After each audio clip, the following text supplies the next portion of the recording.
Welcome back to our channel Chandra home world. ಇವತ್ತಿನ ವಿಡಿಯೋದಲ್ಲಿ morning routine share ಮಾಡ್ತಾ ಇದ್ದೀನಿ.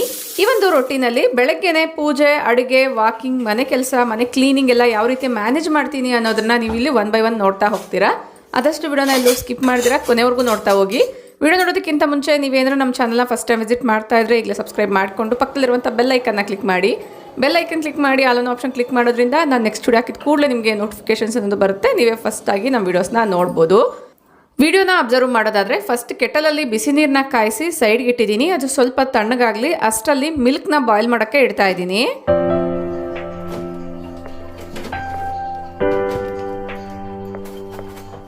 ಬ್ಯಾಕ್ಗ್ರೌಂಡ್ ನಾಯ್ಸ್ ಕೇಳೋದಾದರೆ ಬೆಳಗ್ಗೆನೆ ಟಿವಿಯಲ್ಲಿ ನ್ಯೂಸ್ ಬರ್ತಾ ಇದೆ, ಅದನ್ನು ಕೇಳಿಕೊಂಡೆ ಈ ರೀತಿ ಅಡುಗೆ ಮನೆಯಲ್ಲಿ ಕೆಲಸಗಳನ್ನ ಮಾಡ್ಕೊಳ್ತಾ ಇದ್ದೀನಿ. ಮಿಲ್ಕ್ ಪಾಕೆಟ್ನ ಕಟ್ ಮಾಡಬೇಕಾದ್ರೆ ಒಂದು ಟೈನಿ ಕವರ್ ಕೂಡ ರೀಸೈಕಲ್ ಆಗಲಿ ಅನ್ನೋದ್ರಿಂದ ಅದರಲ್ಲೇ ಬಿಟ್ಟು ನೀಟಾಗಿ ಕಟ್ ಮಾಡ್ಕೊಳ್ತೀನಿ. ಈ ಹಾಲಿನ ಕವರ್ನ ಡೈರೆಕ್ಟಾಗಿ ಡಸ್ಟ್ಬಿನಲ್ಲಿ ಹಾಕಿದ್ರೆ ಸ್ಮೆಲ್ ಬರುತ್ತೆ ಅನ್ನೋದ್ರಿಂದ ಈ ರೀತಿ ತೊಳೆದ್ಬಿಟ್ಟು ಗೋಡೆಗೆ ಅಂಟಿಸಿರ್ತೀನಿ. ನೆಕ್ಸ್ಟ್ ಡೇ ಇದು ಪೂರ್ತಿ ಡ್ರೈ ಆಗಿರುತ್ತೆ, ಆಗ ತೆಗೆದು ನಾನು ಡ್ರೈ ಡಸ್ಟ್ಬಿನ್ಗೆ ಹಾಕ್ಕೊಳ್ತೀನಿ.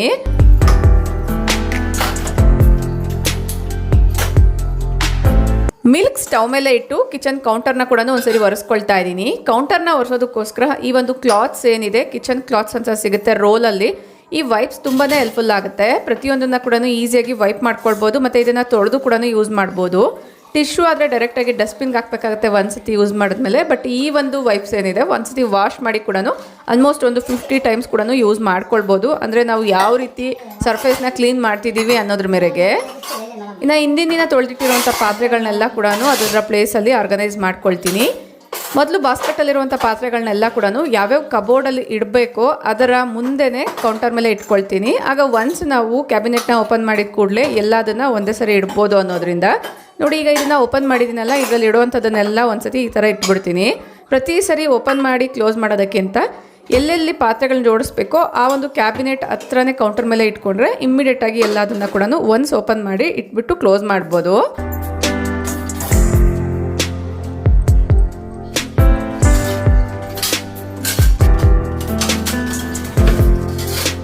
ಹಬ್ಬದ ಟೈಮಲ್ಲಿ ತರಕಾರಿ ಎಲ್ಲ ಜಾಸ್ತಿ ತರಿಸ್ಕೊಂಡಿಲ್ಲ. ಹಬ್ಬಕ್ಕೆ ಎಷ್ಟು ಬೇಕೋ ಅಷ್ಟು ಮಾತ್ರನೇ ತರಿಸ್ಕೊಂಡಿದ್ದೆ. ಆದರೂ ಹಬ್ಬದ ದಿನ ಮಾಡಿರೋವಂಥ ಸ್ಪೆಷಲ್ ಅಡುಗೆಗಳೆಲ್ಲ ಕೂಡ ಉಳಿದಾಗ ಈ ರೀತಿ ಫ್ರಿಜ್ಜಲ್ಲಿ ಸ್ಟೋರ್ ಮಾಡ್ಕೊಳ್ತಿರೋಲ್ಲ, ಅದನ್ನೆಲ್ಲ ಒಂದ್ಸರಿ ಚೆಕ್ ಮಾಡ್ಕೊಳ್ತಾ ಇದ್ದೀನಿ ಏನೇನು ಫ್ರಿಜ್ಜಲ್ಲಿ ಇಟ್ಟಿದ್ದಾರೆ ಅಂತ. ಅಟ್ ಪ್ರೆಸೆಂಟ್ ಯಾವ್ದು ಯೂಸ್ ಮಾಡಬೇಕು ಫಸ್ಟು ಅದನ್ನೆಲ್ಲ ಕೂಡ ನೋಡ್ಕೊಳ್ತಾ ಇದ್ದೀನಿ. ಇನ್ನು ಒಂದೇ ಬಾಕ್ಸಲ್ಲಿ ಎರಡೆರಡು ರೀತಿಯಾಗಿರುವಂಥ ಐಟಮ್ಸ್ನೆಲ್ಲ ಏನಿಟ್ಟಿರ್ತಾರೆ ಅದನ್ನೆಲ್ಲ ಸೆಗ್ರಿಗೇಟ್ ಮಾಡಿ ಇಡ್ತಾ ಇದ್ದೀನಿ. ಅವತ್ತಿನ ದಿನ ಬ್ರೇಕ್ಫಾಸ್ಟ್ಗೋಸ್ಕರ ದೋಸೆ ಮಾಡೋಣ ಅನ್ನೋದ್ರಿಂದ ದೋಸೆ ಬ್ಯಾಟರ್ನ ಕೂಡ ತೆಗೆದು ಹೊರಗಡೆ ಇಟ್ಕೊಳ್ತಾ ಇದ್ದೀನಿ. ಎಷ್ಟು ಬ್ಯಾಟರ್ ಬೇಕೋ ಅಷ್ಟನ್ನ ಮಾತ್ರನೇ ಒಂದು ಬೌಲಲ್ಲಿ ಹಾಕಿ ಇಟ್ಕೊಳ್ತೀನಿ. ಈಗ ತೋರಿಸ್ತಾ ಇರುವಂಥ ಈ ಒಂದು ಬೌಲು ನಾನು ಇಂಡಸ್ ವಲೆಯಿಂದ ತೊಗೊಂಡಿದ್ದೀನಿ. ಟಸ್ಲಾ ಅಂತ ಕೂಡ ಕರೀತಾರೆ, ವಿತ್ ಕ್ಯಾಪ್ ಜೊತೆಗೇ ಬರುತ್ತೆ. ತುಂಬ ಕ್ಯೂಟಾಗಿರುತ್ತೆ. ಒಂದು 3-4 ಜನ ಇರುವಂಥವ್ರಿಗೆ ತುಂಬಾ ಚೆನ್ನಾಗಿರುತ್ತೆ ಇದು. ಇದರಲ್ಲಿ ನಾವು ರೆಸಿಪೀಸ್ ಕೂಡ ಮಾಡ್ಕೊಳ್ಬೋದು, ಗೊಜ್ಜು ಪಲ್ಯಗಳೆಲ್ಲ ಕೂಡ ಮಾಡ್ಕೊಳ್ಬೋದು. ಮತ್ತು ಈ ಥರ ದೋಸೆ ಬ್ಯಾಟರ್ ಎಲ್ಲನೂ ಹಾಕಿ ಇಟ್ಕೊಳ್ಳೋಕ್ಕೂ ಕೂಡ ತುಂಬಾ ಕನ್ವೀನಿಯೆಂಟ್ ಆಗಿರುತ್ತೆ. ಇದಕ್ಕೆ ಕ್ಯಾಪ್ ನೋಡಿ ಈ ಥರದ್ದು ಕೊಟ್ಟಿರ್ತಾರೆ. ಬೆಳಗ್ಗೆನೆ ಬ್ಯಾಟರ್ನ ತೆಗೆದಿಟ್ರೆ ಬೇಗ ಕೂಲ್ ಆಗುತ್ತೆ ಅನ್ನೋದ್ರಿಂದ ಹೊರಗಡೆ ಇಟ್ಬಿಟ್ಟು ಟೆರೇಸ್ಗೆ ಹೋಗ್ತಾ ಇದ್ದೀನಿ. ಹೋಗ್ಬೇಕಾದ್ರೆ ವಾಶ್ಗೆ ಹಾಕಬೇಕಾಗಿರುವಂಥ ಬಟ್ಟೆಗಳನ್ನೆಲ್ಲ ಕೂಡ ತೊಗೊಂಡೋಗ್ತಿದ್ದೀನಿ.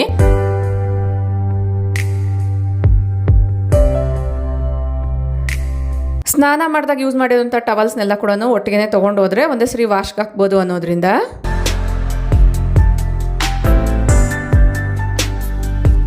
ಈ ವಿಡಿಯೋನ ಶೂಟ್ ಮಾಡಿರೋವಂಥದ್ದು ವೀಕೆಂಡ್ ಆಗಿರೋದ್ರಿಂದ ಮಕ್ಕಳು ಕೂಡ ಮನೆಯಲ್ಲೇ ಇದ್ದಾರೆ. ಇನ್ನೊಂದು ಬೆಡ್ರೂಮಲ್ಲಿರುವಂಥ ಬೆಡ್ಶೀಟ್ಸ್ ಎಲ್ಲ ಕೂಡ ನೀಟಾಗಿ ಸೆಟ್ ಮಾಡ್ಕೊಳ್ತಾ ಇದ್ದೀನಿ.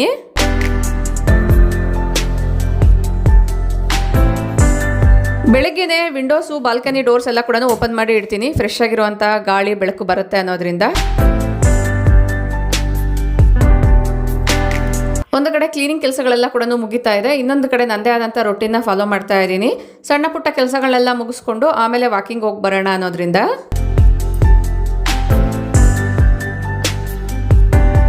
ಶ್ರಾವಣ ಮಾಸದಲ್ಲಿ ಮನೆಗೆ ಬಂದಿರುವಂಥ ಮುತ್ತೈದರಿಗೆ ತಾಂಬೂಲನ ಕೊಡ್ತಾ ಇರ್ತೀವಲ್ವಾ, ಬ್ಲೌಸ್ ಪೀಸ್ ಕೊಟ್ಟರೆ ಈಗ ಯಾರು ಕೂಡ ಹೊಲಿಸ್ಕೊಳ್ಳಲ್ಲ. ಸೊ ಅದಕ್ಕೋಸ್ಕರ ಒಂದು ವಸ್ತ್ರದ ರೀತಿಯಲ್ಲಿ ಅಂದರೆ ಒಂದು ಕ್ಲಾತಿಂದ ಮಾಡಿರುವಂತಹ ಹ್ಯಾಂಡ್ ಬ್ಯಾಗ್ಸ್ ಇರ್ಬೋದು, ಈ ಥರದ್ದೆಲ್ಲ ಕೂಡ ಕೊಡ್ಬೋದು. ಇಲ್ಲಿ ನೀವು ನೋಡ್ತಾ ಇರುವಂಥದ್ದು ಪೋಟ್ಲೀಸು. ಇದರ ಲಿಂಕ್ ಸಿಕ್ಕಿದ್ರೆ ನಾನು ಡಿಸ್ಕ್ರಿಪ್ಷನಲ್ಲಿ ಹಾಕಿರ್ತೀನಿ, ಇಂಟ್ರೆಸ್ಟ್ ಇರೋರು ಚೆಕ್ ಮಾಡಿ. ನೋಡೋಕ್ಕೆ ತುಂಬ ಕ್ಯೂಟ್ ಆಗಿದೆ. ಮೇಲೆ ವೆಲ್ವೆಟ್ ಮೆಟೀರಿಯಲ್ ಯೂಸ್ ಮಾಡಿ ಸೀಕ್ವೆನ್ಸ್ ವರ್ಕ್ ಕೊಟ್ಟಿದ್ದಾರೆ, ಒಳಗಡೆ ಕಾಟನ್ ಮೆಟೀರಿಯಲ್ ಕೊಟ್ಟಿದ್ದಾರೆ, ಪರ್ಲ್ ಹ್ಯಾಂಗಿಂಗ್ಸ್ ಕೂಡ ಬಂದಿದೆ. ಇದರಲ್ಲಿ ಕಲರ್ ಆಪ್ಷನ್ಸ್ ಕೂಡ ಇದೆ, ಇಂಟ್ರೆಸ್ಟ್ ಇರೋರು ಚೆಕ್ ಮಾಡ್ಬೋದು. ಬ್ಲೌಸ್ ಪೀಸ್ ಇರ್ಬೋದು, ಬಳೆ, ಅರ್ಶಿನ ಕುಂಕುಮ ಎಲ್ಲ ಕೂಡ ಇದೇ ಪೋಟ್ಲಿ ಬ್ಯಾಗಲ್ಲಿ ಹಾಕಿ ಕೊಡ್ಬೋದು. ಪುಟ್ಟದಾಗಿರುವಂಥ ತೆಂಗಿನಕಾಯಿ ಇಡೋಷ್ಟು ಜಾಗ ಕೂಡ ಇದರಲ್ಲಿದೆ. ಈಗ ಮಳೆ ಸಡನ್ ಆಗಿ ಬರೋದ್ರಿಂದ ಅರ್ಧಂಬರ್ಧ ಬಟ್ಟೆ ಒಣಗಿದ್ರು ಕೂಡ ಒಂದೇ ಕಡೆ ಬಿಟ್ಬಿಟ್ರೆ ಆ ಒಂದು ಮಳೆ ಗಾಳಿಗೆ ಎಲ್ಲ ಕೂಡ ಪೂರ್ತಿ ನೆಂದು ಬಿಡುತ್ತೆ. ಸೊ ಅದಕ್ಕೋಸ್ಕರ ನಾನು ಒಳಗಡೆ ಇಟ್ಟಿದ್ದೆ. ಈಗ ಅದೆಲ್ಲದನ್ನ ಕೂಡ ಒಣಗಾಕ್ತಾ ಇದ್ದೀನಿ. ಈಗಂತೂ ಬೆಳಗ್ಗೆನೆ ಬಟ್ಟೆ ಒಣಗಾಕಿದ್ರೆ ಮಾತ್ರನೇ ಒಣಗುವಂಥದ್ದು. ಒಂದು 10 ಗಂಟೆ ಮೇಲೆ ಬಟ್ಟೆ ಒಣಗಾಕಿದ್ರು ಕೂಡ ಮಧ್ಯಾಹ್ನದಷ್ಟರಲ್ಲಿ ಇಮ್ಮಿಡಿಯೇಟಾಗಿ ಮಳೆ ಬರೋ ಕಾರಣ ಬಟ್ಟೆ ಒಣಗಕ್ಕೆ 2 ದಿನ ಟೈಮ್ ಬೇಕೇ ಬೇಕಾಗುತ್ತೆ.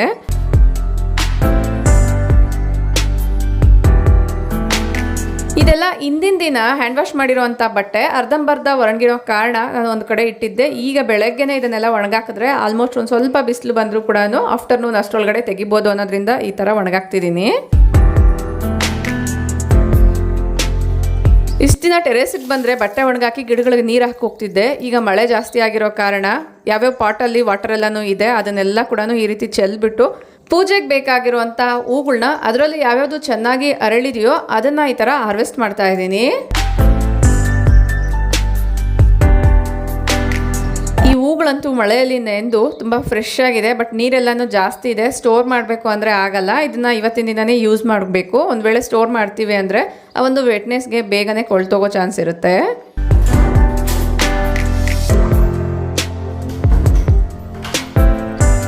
ಬೆಳಗ್ಗೆನೆ ವೆದರ್ ಅಂತೂ ತುಂಬ ಕೂಲಾಗಿ ತುಂಬಾ ಫ್ರೆಶ್ ಆಗಿದೆ. ಮಳೆ ಕೂಡ ಚೆನ್ನಾಗಿ ಆಗಿದ್ದರಿಂದ ಗಿಡ ಮರಗಳ ಮೇಲೆ ಇರುವಂಥ ಧೂಳೆಲ್ಲನೂ ಹೋಗಿ ಎಲೆಗಳೆಲ್ಲ ತುಂಬ ಫ್ರೆಶ್ ಆಗಿ ನಗ್ನಗ್ತಾ ಇದ್ದಾವೆ.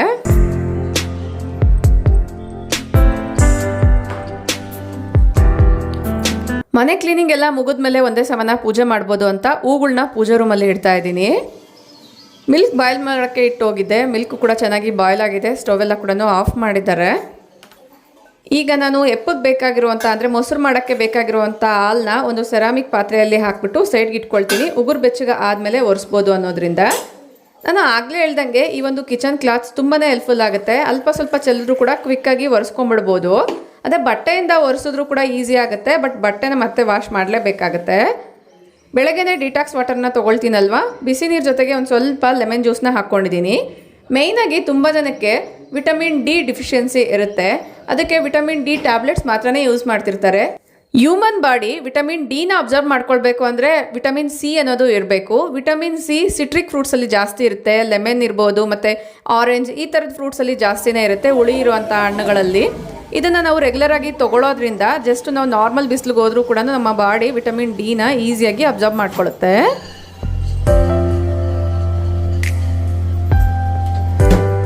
ದೋಸೆಗೆ ಕಾಂಬಿನೇಷನ್ ಆಗಿ ಚಟ್ನಿನ ಮಾಡ್ತಾ ಇದ್ದೀನಿ. ಚಟ್ನಿಗೋಸ್ಕರ ನಾನಿಲ್ಲಿ ಮೈಕ್ರೋವೇವಲ್ಲಿ ಕಡಲೆಬೀಜನ ಉರಿಯೋಕ್ಕೆ ಇಟ್ಟಿದ್ದೀನಿ. ಮೈಕ್ರೋವೇವಲ್ಲಿ ಹುರಿದಿರೋಂಥ ಕಡಲೆಬೀಜ ತಿನ್ನೋಕ್ಕೂ ಕೂಡ ತುಂಬಾ ಚೆನ್ನಾಗಿರುತ್ತೆ, ರುಚಿ ಕೂಡ ಇರುತ್ತೆ. ಮೇಲೆ ಸಿಪ್ಪೆ ಎಲ್ಲ ಕೂಡ ಕಲರ್ ಚೇಂಜ್ ಆಗದಿರ ಇರುತ್ತೆ, ಒಳಗಡೆ ಚೆನ್ನಾಗಿ ಫ್ರೈ ಆಗಿರುತ್ತೆ. ಕಡಲೆಬೀಜದ ಚಟ್ನಿ ತುಂಬ ರುಚಿಯಾಗಿ ಬರಬೇಕು ಅಂದರೆ ಒಂದು ಪಾತ್ರೆಯಲ್ಲಿ ಸ್ವಲ್ಪ ಎಣ್ಣೆನ ಹಾಕ್ಬಿಟ್ಟು ಅದರಲ್ಲಿ ಖಾರಕ್ಕೆ ತಕ್ಕಷ್ಟು ಹಸಿಮೆಣಸಿನಕಾಯಿ ಮತ್ತು ಕರಿಬೇವನ್ನ ಹಾಕಿ ಒಂದು ಸ್ವಲ್ಪ ಎಣ್ಣೆಯಲ್ಲಿ ಗೋಳಿಸ್ಕೊಂಡು ಅದನ್ನು ನಾವು ಚಟ್ನಿಯಲ್ಲಿ ಯೂಸ್ ಮಾಡೋದ್ರಿಂದ ಚಟ್ನಿಯ ರುಚಿ ತುಂಬಾ ಅದ್ಭುತವಾಗಿರುತ್ತೆ. ಬೆಳಗ್ಗೆನೆ ಮನೆ ಕ್ಲೀನಿಂಗ್ ಪೂಜೆ ಎಲ್ಲನೂ ಮುಗ್ದಿದೆ. ಇನ್ನು ಬಟ್ಟೆಗಳೆಲ್ಲನೂ ಒಣಗಾಕಿದ್ದೀನಿ. ಈಗ ನಾನು ಬ್ರೇಕ್ಫಾಸ್ಟ್ಗೆ ಬೇಕಾಗಿರುವಂಥ ಪ್ರಿಪ್ರೇಷನ್ಸ್ನ ಮಾಡ್ಕೊಳ್ತಾ ಇದ್ದೀನಿ. ವಾಕಿಂಗ್ ಹೋಗಿ ಬರೋಷ್ಟರಲ್ಲಿ ಸ್ವಲ್ಪ ಸುಸ್ತಾಗಿರ್ತೀವಲ್ವ, ಸೊ ಅದಕ್ಕೋಸ್ಕರ ಚಟ್ನಿ ಎಲ್ಲ ಕೂಡ ರೆಡಿ ಮಾಡಿ ಇಟ್ಟೋದ್ರೆ ದೋಸೆನ ಬಿಸಿ ಬಿಸಿಯಾಗಿ ಬಂದಮೇಲೆ ಹಾಕ್ಕೊಳ್ಬೋದು ಅನ್ನೋದ್ರಿಂದ.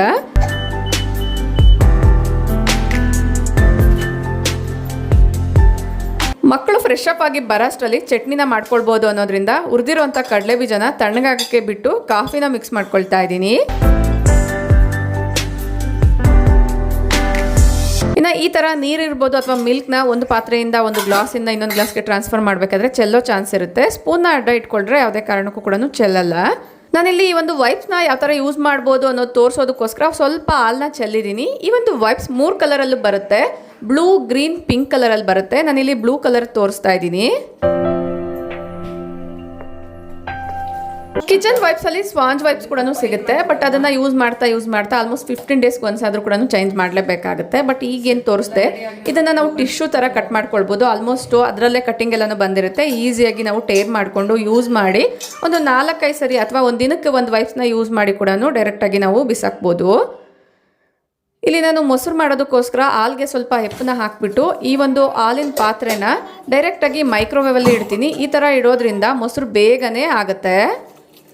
ಚಟ್ನಿಗೋಸ್ಕರ ಒಂದ್ಸರಿ ರುಬ್ಕೊಂಡು ಈಗ ಎಷ್ಟು ಬೇಕೋ ಅಷ್ಟು ನೀರನ್ನ ಹಾಕೊಂಡು ಒಂದ್ಸರಿ ಗ್ರೈಂಡ್ ಮಾಡ್ಕೊಳ್ತಾ ಇದ್ದೀನಿ.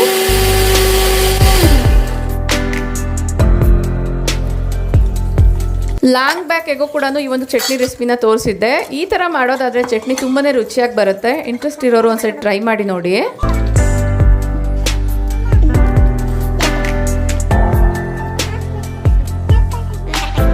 ನಾವು ವಾಕಿಂಗ್ ಎಲ್ಲ ಎಲ್ಲಿ ಹೋಗ್ತೀವಿ ಅಂತ ಈಗಾಗಲೇ ಕೆಲವೊಂದು ಮಾರ್ನಿಂಗ್ ರೂಟೀನ್ ಬ್ಲಾಗ್ಸಲ್ಲಿ ಶೇರ್ ಮಾಡಿದ್ದೀನಿ. ಒಂದು ಫಾರೆಸ್ಟ್ಗೆ ವಾಕಿಂಗ್ ಹೋಗೋದ್ರಿಂದ ತುಂಬ ಪ್ಲೆಸೆಂಟ್ ಆಗಿರುತ್ತೆ. ಹಬ್ಬದ ಗಡಿಬಿಡಿಯಲ್ಲಿ ಹಬ್ಬದ ಕೆಲಸಗಳು ಮಾಡ್ಕೊಳ್ಳೋದ್ರಲ್ಲಿ ತುಂಬಾ ಬ್ಯುಸಿಯಾಗಿತ್ತು. ಒಂದು ರೌಂಡ್ ಹೋಗಿ ಬಂದರೆ ಸ್ವಲ್ಪ ಪ್ಲೆಸೆಂಟ್ ಆಗಿರುತ್ತೆ, ಸ್ಟ್ರೆಸ್ ರಿಲೀಫ್ ಆಗುತ್ತೆ ಅನ್ನೋದ್ರಿಂದ ಮತ್ತೆ ಹೊರಟಿದ್ದೀವಿ.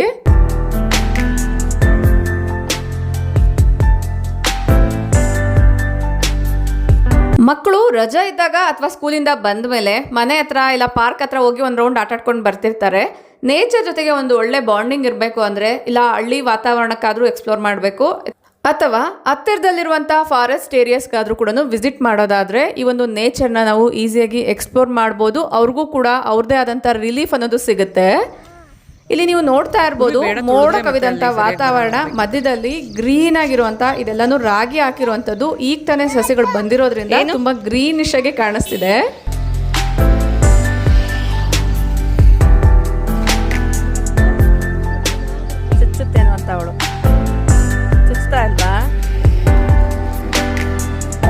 ಈಗಂತೂ ನಮ್ಮ ಮಕ್ಕಳು ನೇಚರ್ ಜೊತೆಗೆ ಕಳೆಯುವಂತ ಸಮಯನ ತುಂಬಾನೇ ಎಂಜಾಯ್ ಮಾಡ್ತಾರೆ. ಅವರೇ ಕೇಳಿ ಕೂಡ ಕರ್ಕೊಂಡು ಹೋಗ್ತಿರ್ತಾರೆ. ವಾಕಿಂಗ್ ಎಲ್ಲ ಮುಗಿಸ್ಕೊಂಡು ಬಂದು ಬ್ರೇಕ್ಫಾಸ್ಟ್ ನ ಪ್ರಿಪೇರ್ ಮಾಡ್ತಿದ್ದೀನಿ. ಎಲ್ಲ ಕೂಡ ಪ್ರೀ ಪ್ಲಾನ್ಡ್ ಆಗಿ ರೆಡಿ ಮಾಡಿ ಹೋಗಿದ್ರಿಂದ ಜಸ್ಟ್ ದೋಸೆನ ಹಾಕೋದಷ್ಟೇನೆ.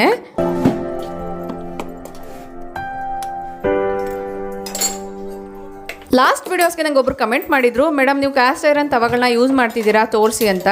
ನಾನಿಲ್ಲಿ 2 ರೀತಿಯಾಗಿರುವಂಥ ಕ್ಯಾಸ್ಟ್ ಐರನ್ ತವನ ಯೂಸ್ ಮಾಡ್ತಾ ಇದ್ದೀನಿ. 2 ಕೂಡ ಕ್ಯಾಸ್ಟ್ ಐರನ್ ತವನೇ, ಸೈಜಲ್ಲಿ ಡಿಫ್ರೆನ್ಸ್ ಇದೆ. ಇದರ ಲಿಂಕ್ ಬೇಕಂದ್ರೂ ಕೂಡ ನಾನು ಡಿಸ್ಕ್ರಿಪ್ಷನಲ್ಲಿ ಕೊಟ್ಟಿರ್ತೀನಿ. ಫಸ್ಟಿಗೆ ತವನ ಒಂದ್ಸರಿ ಚೆನ್ನಾಗಿ ಬಿಸಿ ಮಾಡಿ ಸ್ಟವ್ನ ಆಫ್ ಮಾಡಿ ಪೂರ್ತಿ ತಣ್ಣಗಾಗೋವರೆಗೂ ಬಿಡಬೇಕು. ತವ ಪೂರ್ತಿ ತಣ್ಣಗಾದ್ಮೇಲೆ ಮತ್ತೆ ಸ್ಟವ್ನ ಆನ್ ಮಾಡಿ ಒಂದು ಸ್ವಲ್ಪ ಆಯಿಲ್ನ ಅಪ್ಲೈ ಮಾಡಿಬಿಟ್ಟು ಈ ಥರ ದೋಸೆ ಹಾಕುವಂಥದ್ದು.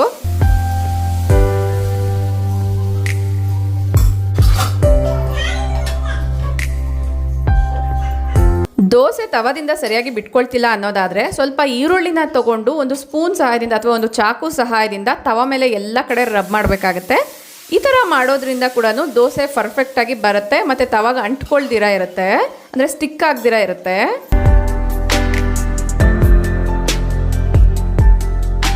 ನೆಕ್ಸ್ಟು ಮಧ್ಯಾಹ್ನ ಒಂದು ಸತ್ಯನಾರಾಯಣ ಸ್ವಾಮಿ ಪೂಜೆ ಇತ್ತು. ಅದನ್ನೆಲ್ಲ ಮುಗಿಸ್ಕೊಂಡು ಬಂದು ಹಬ್ಬದಲ್ಲಿ ಕಲಶ ಎಲ್ಲ ಏನಿಟ್ಟಿದ್ದೆ ಆ ನೀರೆಲ್ಲ ಕೂಡ ಈ ಥರ ಕಲಶದಲ್ಲೇ ಸೈಡ್ಗೆ ಇಟ್ಕೊಂಡಿದ್ದೆ. ಅದನ್ನೆಲ್ಲ ಈಗ ಗಿಡಗಳಿಗೆ ಹಾಕ್ಕೊಳ್ತಾ ಇದ್ದೀನಿ.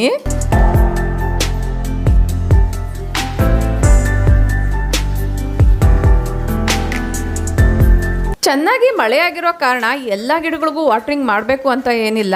ಯಾವ್ಯಾವ ಗಿಡಕ್ಕೆ ಮಳೆ ನೀರು ಬೀಳಲ್ವೋ ಆ ಗಿಡಗಳಿಗೆ ಮಾತ್ರನೇ ಈ ಒಂದು ಕಲಶದ ನೀರನ್ನ ಹಾಕ್ಕೊಳ್ತಾ ಇದ್ದೀನಿ.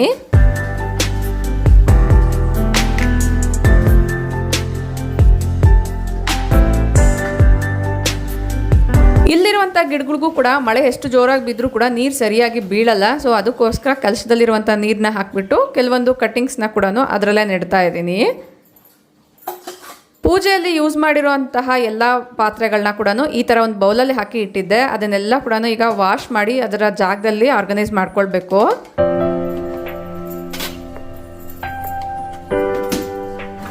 ಲಾಸ್ಟ್ ವಿಡಿಯೋಸ್ಗೆ ಒಬ್ರು ಕಮೆಂಟ್ ಮಾಡಿದ್ರು, ಪೂಜಾ ರೂಮಲ್ಲಿ ಯೂಸ್ ಮಾಡಿರುವಂಥ ಈ ಒಂದು ಟೇಬಲ್ನ ಯಾವ ರೀತಿ ಫೋಲ್ಡ್ ಮಾಡ್ತೀರಾ ತೋರಿಸಿ ಅಂತ. ಐ ಹೋಪ್ ನಿಮ್ಗೆ ಆನ್ಸರ್ ಸಿಕ್ಕಿದೆ ಅಂತ ಅಂದ್ಕೊಳ್ತೀನಿ.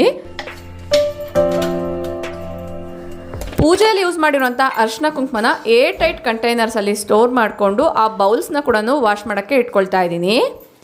ನಾವು ಹೂಗಳೆಲ್ಲ ಕೂಡ ತುಂಬ ರೀತಿಯಾಗಿರುವಂಥದ್ದು ಯೂಸ್ ಮಾಡಿರ್ತೀವಲ್ವ, ಅದನ್ನೆಲ್ಲ ಸಪ್ರೇಟ್ ಕವರಲ್ಲಿ ಹಾಕಿ ಇಟ್ಟಿದ್ದೀನಿ. ಇದರಿಂದ ನಾವು ಫರ್ಟಿಲೈಸರ್ನ ರೆಡಿ ಮಾಡ್ಕೊಳ್ಬೋದು, ಇಲ್ಲ ಡೈರೆಕ್ಟಾಗಿ ಗಿಡಗಳಿಗೂ ಕೂಡ ಹಾಕ್ಬೋದು ಅನ್ನೋದ್ರಿಂದ.